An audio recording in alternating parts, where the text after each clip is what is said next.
absolutely horrible at concealing her emotions. Good or bad, she was utterly transparent. When she was happy, she was really happy. Exuberant, bubbly, sparkling even, as her friends often told her. The problem with that was when she wasn't happy, she was an open book for her friends to see right through any sort of facade, and no amount of acting ever fooled them for a second.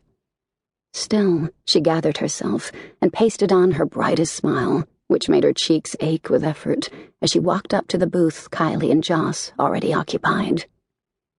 "Thank God you're here," Kylie exclaimed, immediately grabbing Chessy's hand and dragging her into the curved booth beside her. "Joss is practically glowing, and she has that I've got a secret look in her eyes, but she refused to spill until you arrived." Chessy plopped down, having been yanked into the seat by Kylie, and grinned at Kylie's outrage that Joss would hold out on her until Chessy arrived. Some of her earlier ache dissolved, because how could it not when she was with her two best friends in the world? Just being in their presence lifted some of the sadness that seemed to have become a permanent fixture in her life lately. "Ah, okay, I see what Kylie's talking about now, Joss," Chessy said, studying her friend. "You've got a definite cat who got the cream smug look on your face, and you are positively glowing. So spill. The sisterhood is together and accounted for. Don't make me hurt you, because I can guarantee Kylie will be with me on this. Poor girl has already had to wait for me to get here. We'll sit on you if we have to, so spill already." Kylie nodded fervently, and all eyes were glued to Joss's radiant smile that spread over her face, lighting up every delicate feature. It was a sucker punch to Chessy's stomach. Joss did look radiant, and so happy that it almost hurt Chessy to look at her. But there was no freaking way she'd ruin her friend's moment in the sun by allowing even a hint of her own unhappiness to cloud the gathering of best friends. "Dash and I are pregnant," Joss said with unconcealed joy. "I'm pregnant," she amended, her face softening, eyes glowing with love and happiness. "We're having a baby."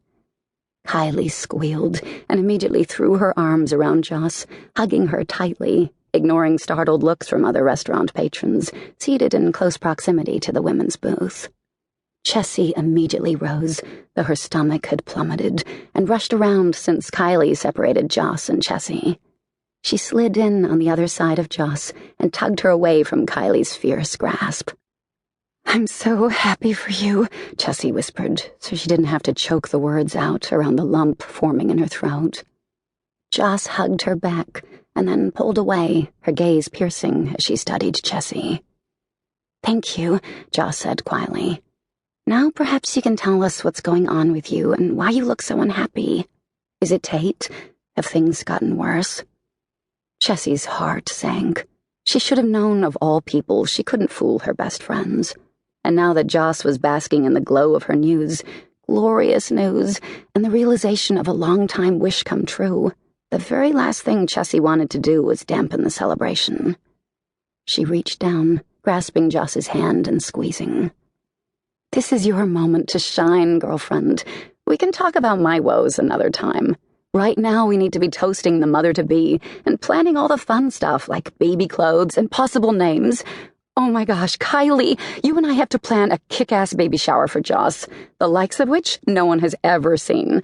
And we're so making the guys get involved. No wimping out because it's a girly activity." Kylie and Joss exchanged looks, as they often did when they didn't think Chessy could see, and Chessy inwardly winced that she was evidently the cause of so much worry for her friends. "Do you honestly think for one moment that I would be so wrapped up in the wonderful news of my pregnancy that it would override everything else?" Joss asked, clear reprimand in her tone, though it was the gentlest of reprimands. Joss was hardly the kind of woman who ever came across bitchy or mean-spirited. She simply didn't have it in her. She was kindness personified and had the biggest, most forgiving heart of anyone Chessy had ever known in her life. Chessy held up her hands. "I know, hun. I know. Believe me, I do. I just rather not rehash it all on a day we should be celebrating. It's not like anything has changed. It's just the same old story, and I'm just being a whiny, needy baby. Things will get better." Joss lowered her voice, her eyes filling with love, so much love for her best friend.